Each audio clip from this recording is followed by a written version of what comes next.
ಅಪ್ಪೆ ಒಂಜಿ ಗಿನ್ನಿ ಸೈತುಂಡು ಪುಟ್ಟ ಸೈತುಂಡು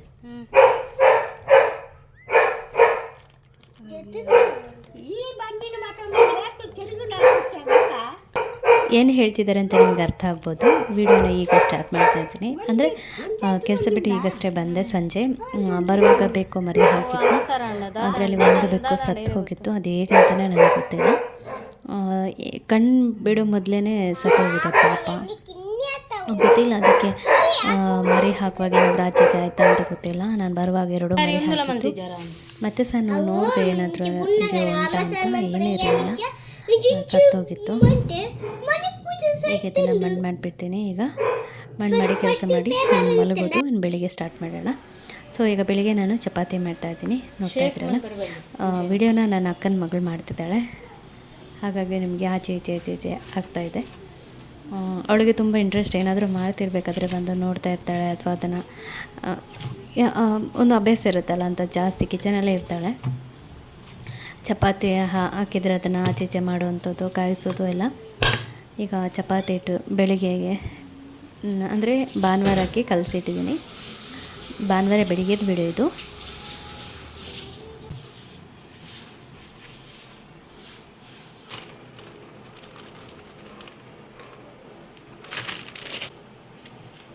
ಈಗ ಹಿಟ್ಟನ್ನು ತೆಗೆದುಕೊಂಡು ಚಪಾತಿನ ಮಾಡ್ಕೊಳ್ತೀನಿ. ತುಂಬ ಈಸಿಯಾಗಿ ಆಗುತ್ತೆ. ಅಂದರೆ ನಾವು ತವಾ ಹಿಟ್ಟು ಲಟ್ಸ್ಕೊಳ್ಳೋದು ಅದು ಕೂಡ ಈಸಿ ಆಗುತ್ತೆ, ಆದರೆ ಟೈಮ್ ಇದ್ದಾಗ ಎಲ್ಲದನ್ನು ಲಟ್ಸ್ಬಿಟ್ಟು ಕಾಯಿಸೋದು ಕೂಡ ಈಸಿ ಆಗುತ್ತೆ. ಇಲ್ಲಾಂದರೆ ಈ ಕಡೆ ಲಟ್ಸೋದು ಆ ಕಡೆ ಕಾಯಿಸೋದು ಸ್ವಲ್ಪ ನಮ್ಗೆ ಗಡಿಬಿಡಿ ಅನಿಸುತ್ತೆ. ಫ್ರೀ ಇದ್ದಾಗ ಸ್ವಲ್ಪ ಎಲ್ಲನೂ ಲಟ್ಸ್ಕೊಂಡು ಒಂದ್ರ ಮೇಲೆ ಒಂದು ತುಂಬ ಹಾಕ್ದೇ ಒಂದೊಂದು ಲಟ್ಸ್ತಾ ಮತ್ತು ಕಾಯಿಸ್ಕೊಂಡ್ರೆ ಚೆನ್ನಾಗಿರುತ್ತೆ. ಸೊ ಇವತ್ತು ಟೈಮ್ ಇತ್ತು, ಹಾಗಾಗಿ ನೋಡಿ ಎಷ್ಟು ಚೆನ್ನಾಗಿ ಉಬ್ಬಿ ಬಂದಿದೆ ಚಪಾತಿ ಅಂತ ನೋಡ್ತಾ ಇರ್ಬೋದು. ಅನ್ನ ಮಾಡಿದರೆ ಇಡೀ ಗ್ಯಾಸ್ ಎಲ್ಲ ಗಲೀಜಾಗುತ್ತೆ, ನಿಮಗೆ ಗೊತ್ತೇ ಇರೋವಂಥದ್ದು. ಈಗ ನೋಡಿ ಚಪಾತಿ ಉಬ್ಬಿರೋವಂಥ ಚಪಾತಿ ರೆಡಿಯಾಗಿದೆ. ಮೇಲ್ಗಡೆಯಿಂದ ಸ್ವಲ್ಪ ತುಪ್ಪವನ್ನು ಸವರ್ಕೊಳ್ಳೋಣ. ಇದಾದರೆ ರೆಡಿ. ಸೊ ಇವಾಗ ನಾನು ಇದು ಮುಗಿಸಿ ಕೆಲಸಕ್ಕೆ ಹೋಗ್ತೀನಿ. ಕೆಲಸ ಮುಗಿಸಿ ಈಗ ಸಂಜೆ ಅಷ್ಟೇ ಬಂದೆ. ಸಂಜೆ ಅಂದರೆ ಶನಿವಾರ ಸಂಜೆ ನಾನು ವಿಡಿಯೋನ ಸ್ಟಾರ್ಟ್ ಮಾಡಿದ್ದು. ಭಾನುವಾರ ಸಂಜೆ ಹೇಳಿದ್ದು ನಾನು ಬಂದಿದ್ದೀನಲ್ವ, ಅದ್ರದ್ದು ಭಾನುವಾರ ಸಂಜೆ ಕೆಲಸ ಮುಗಿಸಿ ವಿಡಿಯೋ ಮಾಡಿದ್ದು. ಈಗ ಭಾನುವಾರ ರಾತ್ರಿದು ಸಾರು ಮಾಡ್ತಾಯಿದ್ದೀನಿ, ಓಕೆನಾ.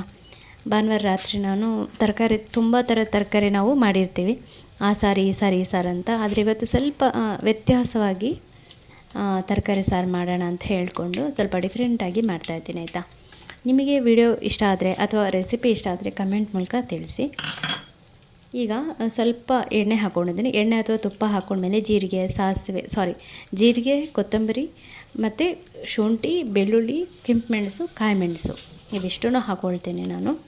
ಕಾಯಿ ಮೆಣಸು ಹಾಕಿದ್ರೆ ಹಾಕಿ, ಇಲ್ಲ ಯಾವುದಾದ್ರೂ ಒಂದು ಮೆಣಸು ಇತ್ತು ಅಂದ್ರೂ ಅದನ್ನು ಹಾಕ್ಕೊಳ್ಳಿ, ಆಯಿತಾ. ನಾನಿಲ್ಲಿ 2 ಮಿಕ್ಸ್ ಮಾಡಿ ಹಾಕ್ಕೊಳ್ತಾ ಇದ್ದೀನಿ. ತುಂಬ ಹೊತ್ತು ಉರಿಯೋದು ಬೇಡ, ಸ್ವಲ್ಪ ಅದು ಕಂದು ಬಣ್ಣ ಬರೋ ತನಕ ಅದನ್ನು ಫ್ರೈ ಮಾಡ್ಕೊಂಡಾದ್ಮೇಲೆ ಒಂದು ಅರ್ಧ ಗಡಿ ತೆಂಗಿನಕಾಯಿನ ಹಾಕ್ಕೊಂಡು ಸ್ವಲ್ಪ ಹುಳಿ ಹಾಕ್ಕೊಳ್ತೀನಿ. ಈ ಟೈಮ್ನಲ್ಲಿ ಫ್ಲೇಮ್ನ ಆಫ್ ಮಾಡಿರಬೇಕು, ಅಂದರೆ ಗ್ಯಾಸ್ನ ಆಫ್ ಮಾಡಿದ್ದೀನಿ. ಈಗ ಒಂದು 1/4 ಸ್ಪೂನಷ್ಟು ಅರಿಶಿನ ಹಾಕಿಬಿಟ್ಟು ಸೈಡಲ್ಲಿ ಇಡ್ತೀನಿ. ಇದು ತಣ್ಣಗಾದ್ಮೇಲೆ ನುಣ್ಣಗೆ ಇದನ್ನು ಪೇಸ್ಟ್ ಮಾಡ್ಕೊಳ್ಳಿ, ಆಯಿತಾ. ಈಗ ನಾನು ಇದಕ್ಕೆ ಸ್ವಲ್ಪ ಎಣ್ಣೆ ಹಾಕ್ಕೊಂಡು ಚಕ್ಕೆ ಲವಂಗ ಅಂತನ ಹಾಕ್ಕೊಂಡು ಒಂದು ಪಲಾವ್ ಎಲೆನ ಹಾಕ್ತಾಯಿದ್ದೀನಿ. ಒಂದು ಅರ್ಧ ಈರುಳ್ಳಿನ ಹಾಕ್ಕೊಳ್ಳಿ. ಇದನ್ನು ಸ್ವಲ್ಪ ಫ್ರೈ ಮಾಡ್ಕೊಳ್ಳಿ, ಆಯಿತಾ. ಅಂದರೆ ಸ್ವಲ್ಪ ಡಿಫ್ರೆಂಟ್ ಆಗಿರುತ್ತೆ. ನಂತರ ಇದಕ್ಕೆ ಬೀನ್ಸ್, ಯಾವ ತರಕಾರಿಗಳನ್ನ ಬೇಕಾದರೂ ನೀವು ಇದಕ್ಕೆ ಹಾಕ್ಕೊಳ್ಬೋದು ಮಿಕ್ಸ್ ವೆಜ್ ಆಗಿ. ನಂತರ ಇದಕ್ಕೆ ಸ್ವಲ್ಪ ಕ್ಯಾರೆಟ್, ಅರ್ಧ ಟೊಮೆಟೊ, ನಾನು ಸ್ವಲ್ಪ ಮಾಡ್ತಿರೋದ್ರಿಂದಾಗಿ ಎಲ್ಲ ಸ್ವಲ್ಪನೇ ಹಾಕ್ಕೊಳ್ತಾ ಇದ್ದೀನಿ. ನಂತರ ಇದಕ್ಕೆ ಬಟಾಣಿ ಮತ್ತು ಆಲೂಗಡ್ಡೆನ ಸೇರಿಸ್ಕೊಳ್ತಾ ಇದ್ದೀನಿ, ಆಯಿತಾ. ಈಗ ಇದಕ್ಕೆ ರುಚಿಗೆ ತಕ್ಕಷ್ಟು ಉಪ್ಪನ್ನು ಹಾಕಿ, ಅಂದರೆ ತರಕಾರಿ ಬೇಯುವಾಗಲೂ ಉಪ್ಪು ಹಾಕ್ಕೊಂಡ್ರೆ ಅದು ಚೆನ್ನಾಗಿ ಹೇಳಿಕೊಂಡು ಟೇಸ್ಟಾಗಿರುತ್ತೆ. ಲಾಸ್ಟಿಗೆ ಉಪ್ಪು ಹಾಕ್ಬಾರ್ದು. ಹೀಗೆ ಎಲ್ಲೂ ಸ್ವಲ್ಪ 1/4 ಸ್ಪೂನಷ್ಟು ಅರಿಶಿನ ಹಾಕ್ಕೊಳ್ಳೋಣ. ಇಲ್ಲಿ ನಾನು ಸ್ವಲ್ಪ ಸಾಂಬಾರು ಪೌಡರ್ನ ಹಾಕ್ಕೊಂಡಿದ್ದೀನಿ. ನಿಮ್ಮ ಹತ್ರ ಯಾವ ಥರದ ಸಾಂಬಾರು ಪೌಡರ್ ಇದೆ ಅದನ್ನು ನೀವು ಹಾಕ್ಕೊಳ್ಳಿ. ಏನೂ ಇಲ್ಲಾಂದರೆ ಗರಂ ಮಸಾಲ ಹಾಕಿದರೂ ನಡೆಯುತ್ತೆ, ಅಥವಾ ಯಾವುದಾದ್ರೂ ಸಾರಿನ ಪುಡಿ ಇದ್ದರೂ ಹಾಕಿದರೂ ನಡೆಯುತ್ತೆ. ಸೊ ಹಾಕೋದ್ರಿಂದ ಒಳ್ಳೆ ಟೇಸ್ಟ್ ಬರುತ್ತೆ ಅನ್ನೋದಕ್ಕೋಸ್ಕರ ಮಾತ್ರ. ಇಲ್ಲ ಅಂದರೆ ಬೇಡ, ಯಾವುದಾದ್ರೂ ಖಾರದ ಪುಡಿ ಮತ್ತು ಸ್ವಲ್ಪ ಗರಂ ಮಸಾಲ ಏನಿದೆ ಅದನ್ನು ಹಾಕಿಬಿಟ್ಟು ಇದನ್ನು ನೀವು ಫ್ರೈ ಮಾಡಿಕೊಂಡು ಬೇಯಿಸ್ಕೊಳ್ಳಿ. ಈ ರೀತಿ ಒಂದ್ಸರಿ ಒಂದಕ್ಕೊಂದು ಚೆನ್ನಾಗಿ ಮಿಕ್ಸ್ ಆಗುತ್ತೆ ಅಂತ ಅದನ್ನು ಮಿಕ್ಸ್ ಮಾಡ್ಕೊಳ್ಳೋಣ. ಈಗ ಇದನ್ನು ನಾನು ಒಂದು ಸರಿ ಚೆನ್ನಾಗಿ ಮಿಕ್ಸ್ ಮಾಡ್ಕೊಂಡಿದ್ದಾಗಿದೆ. ಈಗ ನಾನು ಇದಕ್ಕೆ ಬೇಯಲಿಕ್ಕೆ ಎಷ್ಟು ಬೇಕು ನೀರು ಅಷ್ಟನ್ನು ಹಾಕ್ಕೊಳ್ತಾ ಇದ್ದೀನಿ. ನೋಡಿಕೊಂಡು ನೀರನ್ನ ಸೇರಿಸ್ಕೊಳ್ಳಿ. ಈಗ ನೀರು ಹಾಕಿ ಒಂದು ಸರಿ ಚೆನ್ನಾಗಿ ಮಿಕ್ಸ್ ಮಾಡಿಕೊಂಡು ಉಪ್ಪೆಲ್ಲ ಬೇಕಂತ ನೋಡ್ಕೊಳ್ಳಿ. ಸೊ ಈಗ ಕುಕ್ಕರ್ ಮುಚ್ಚಳನ ಮುಚ್ಚಿ 3-4 ವಿಸಲ್ನ ಕೂಗಿಸ್ಕೊಳ್ಳೋಣ.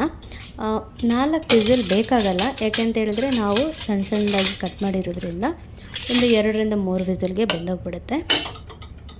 ತರಕಾರಿ ತುಂಬ ದಪ್ಪ ಇದ್ದರೆ ವಿಸಿಲ್ ಜಾಸ್ತಿ, ಸಣ್ಣದಾಗಿ ಮುರಿದಿದ್ರೆ 1-2 ವಿಸಿಲ್ಗೆ ಬೆಂದೋಗ್ಬಿಡುತ್ತೆ. ನಾನೆಲ್ಲ 3 ವಿಸಿಲ್ನ ಕೂಗಿಸ್ಕೊಂಡಿದ್ದೀನಿ. ಈಗ ನಾವು ಅದು ಬೇಯೋಷ್ಟರಲ್ಲಿ ನಾವು ಮಸಾಲಾನ ತಣ್ಣಗಾಗಿದೆ. ಈಗ ಅದನ್ನು ಚೆನ್ನಾಗಿ ನುಣ್ಣಗೆ ಪೇಸ್ಟಿಗೆ ರುಬ್ಕೊಳ್ಳೋಣ ಆಯಿತಾ.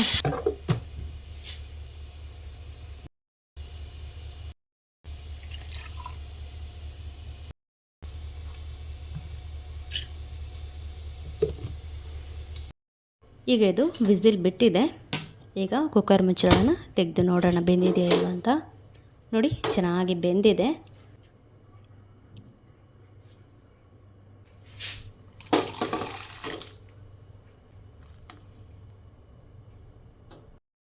ಈಗ ನೋಡಿ ನಾನೊಂದು ಬೇರೆ ಪಾತ್ರೆಗೆ ಬೇಯಿಸಿರೋಂಥ ತರಕಾರಿ ಮತ್ತು ರುಬ್ಬಿರೋಂಥ ಮಸಾಲೆಯನ್ನು ಮಿಕ್ಸ್ ಮಾಡ್ಕೊಳ್ತಾ ಇದ್ದೀನಿ ಆಯಿತಾ. ನೋಡ್ತಾ ಇದ್ದೀರಲ್ಲ ಯಾವ ರೀತಿ ಇದೆ ಅಂತ. ನೀವು ಇದನ್ನು ದಪ್ಪನಾದರೂ ಮಾಡ್ಕೊಳ್ಬೋದು ಅಥವಾ ತೆಳುನಾದರೂ ಮಾಡ್ಕೊಳ್ಬೋದು. ನಾನಿಲ್ಲಿ ರಾತ್ರಿ ಅನ್ನಕ್ಕೆ ಮಾಡ್ತಿರೋದ್ರಿಂದಾಗಿ ಸ್ವಲ್ಪ ತೆಳುವಾಗಿ ಮಾಡ್ಕೊಂಡಿದ್ದೀನಿ ಆಯಿತಾ. ಈಗ ಇದೊಂದು ಸರಿ ಕುದಿ ಬಂದುಬಿಡಲಿ, ಮತ್ತು ನಾವು ಇದಕ್ಕೆ ಒಗ್ಗರಣೆ ರೆಡಿ ಮಾಡ್ಕೊಳ್ಳೋಣ.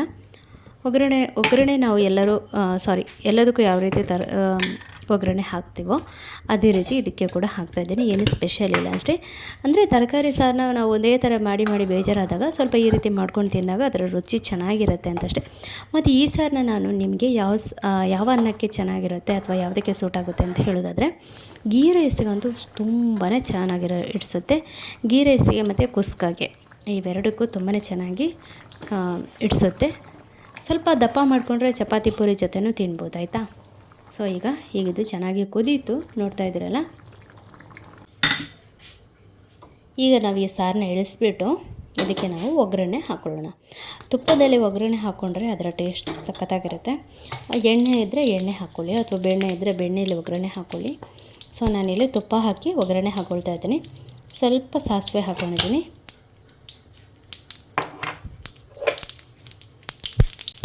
ಇದಕ್ಕೇನೆ ಇವಾಗ ನಾನು ಸ್ವಲ್ಪ ಜೀರಿಗೆನ ಹಾಕ್ತಾಯಿದ್ದೀನಿ ಆಯಿತಾ. ಇದಾದಮೇಲೆ ಸ್ವಲ್ಪ ಕರಿಬೇವು ಹಾಕ್ತಾಯಿದ್ದೀನಿ.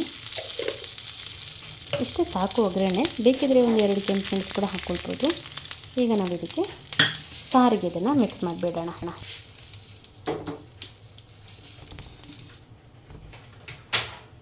ಈಗ ಸಾರಿಗೆ ಒಗ್ಗರಣೆ ಕೂಡ ಹಾಕಿದ್ದಾಯಿತು. ಸಾರು ಕೂಡ ಬಿಸಿ ಬಿಸಿಯಾಗಿ ರೆಡಿಯಾಗಿದ್ದು ಕೂಡ ಆಯಿತು, ನೋಡ್ತಾ ಇದ್ದೀರಲ್ಲ. ಸೊ ಇವತ್ತಿನ ಈ ಸ್ಪೆಷಲ್ ರೆಸಿಪಿ ನಿಮ್ಗೆ ಇಷ್ಟ ಆಗಿದೆ ಅಂತ ಭಾವಿಸ್ತೀನಿ. ಅಂದರೆ ತುಂಬ ವ್ಯತ್ಯಾಸವಾಗಿ ಮಾಡಿದ್ದೀನಿ ಅಂತ ನನ್ನ ಅನಿಸಿಕೆ. ನಿಮಗೆ ಹೇಗೆ ಅನ್ನಿಸ್ತು ಅಂತಲೇ ಹೇಳಿ. ಈಗ ರಾತ್ರಿಗೆ ಊಟಕ್ಕೆ ತುಂಬ ಜನ ನೆಂಟರಿದ್ರು. ಅಂದರೆ ಹೊರಗಡೆ ಈ ಕಡೆ ಸಣ್ಣ ಬೆಕ್ಕು ಕಾಣ್ತಿದ್ದಲ್ಲ, ಅದು ನಮ್ಮ ಮನೆಯದು. ಇದು 2 ಹೊರಗಡೆದು. ಇದು ಕೂಡ ಆಚೆ ಮನೆಯವ್ರದ್ದು. ಅದು ಬರ್ತಾ ಇರುತ್ತೆ, ಬಂದು ತಿಂದು ಹೋಗ್ತಾ ಇರುತ್ತೆ. ಇನ್ನೆರಡು ಒಳಗಡೆ ಬರೋದೇ ಇಲ್ಲ. ಇವೆರಡುಗಳು ಅಂದರೆ 2 ದೊಡ್ಡ ಬೆಕ್ಕುಗಳಿದೆ, ಇದು ಮತ್ತು ಇದು. ಲಾಸ್ಟ್ ಟೈಮ್ 2 ಬೆಕ್ಕಿನ ಮರಿ ಸತ್ತೋಗಿತ್ತಲ್ಲ, ನಾನು ವಿಡಿಯೋ ಹಾಕಿದ್ನಲ್ಲ, ಅದರ ತಾಯಿ ಅದು ಮೇಲ್ಗಡೆ ಕಟ್ಟೆ ಮೇಲೆ ತಿಂತಿತ್ತಲ್ಲ ಅದು. ಹಾಗಾಗಿ ರಾತ್ರಿ ಇವುಗಳಿಗೆಲ್ಲ ಊಟ ಹಾಕಿ ರಾತ್ರಿ ಕೆಲಸ ಮುಗೀತು. ಇವತ್ತಿನ ಈ ಸಿಂಪಲ್ ಬ್ಲಾಗ್ ನಿಮ್ಮೆಲ್ಲರಿಗೂ ಇಷ್ಟ ಆಗಿದೆ ಅಂತ ಭಾವಿಸ್ತೀನಿ. ತುಂಬಾ ಇಷ್ಟ ಇದ್ದರೆ ಫ್ರೆಂಡ್ಸ್ ಆ್ಯಂಡ್ ಫ್ಯಾಮಿಲಿಗೆ ಶೇರ್ ಮಾಡಿ. ಸೋಮವಾರದ ಬ್ರೇಕ್ಫಾಸ್ಟ್ ರೆಸಿಪಿಯನ್ನು ತೋರಿಸ್ತಾ ಇದ್ದೀನಿ. ರೆಸಿಪಿ ಹೇಗೆ ಅನಿಸ್ತು ಅಂತಲೇ ಕಮೆಂಟ್ ಮಾಡ್ಕೊ ತಿಳಿಸಿ. ಸಿಗೋಣ ಮತ್ತೊಂದು ವಿಡಿಯೋ ಜೊತೆ. ಅಲ್ಲಿವರೆಗೆ ಎಲ್ಲರಿಗೂ ಧನ್ಯವಾದಗಳು.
കയ്യിലിട്ട് കിടന്ന് കാല്